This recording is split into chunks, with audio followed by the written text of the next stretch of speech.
Yahu, Ya Allah, Ya Rab, Ya Dost.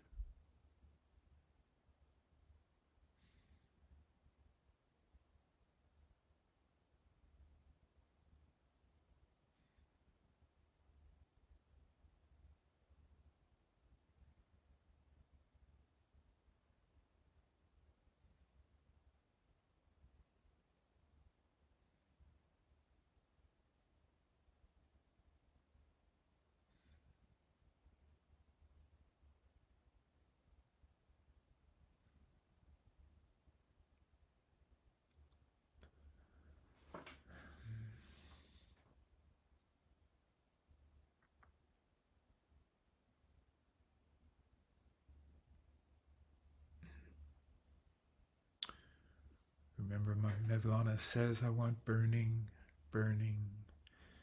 Befriend that burning. For God answers all calls made in sincerity and truth. Bilhaq.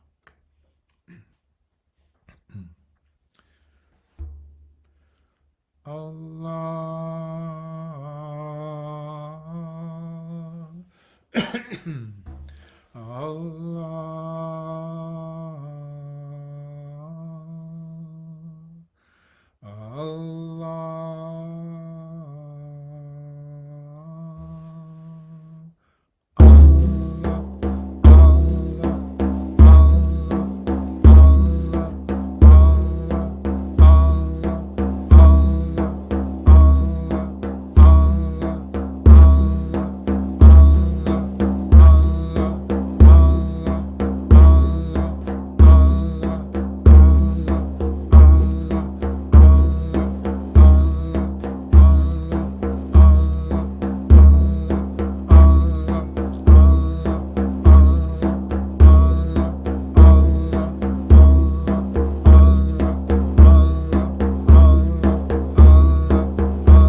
Bismillah ar-Rahman ar-Rahim.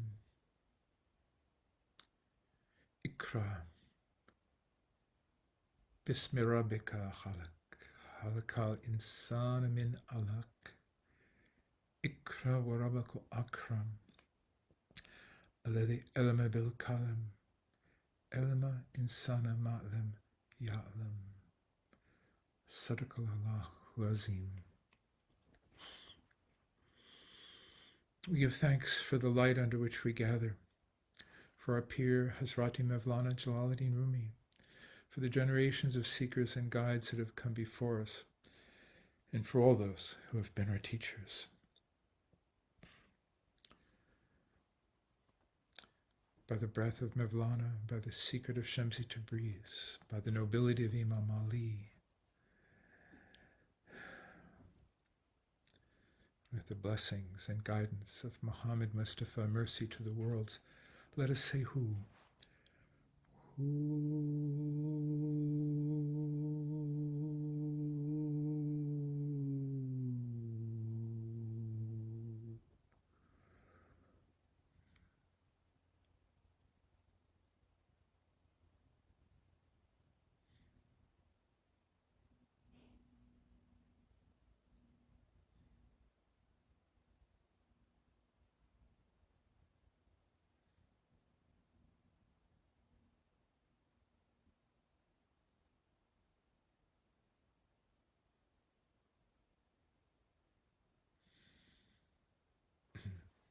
Assalamu alaikum.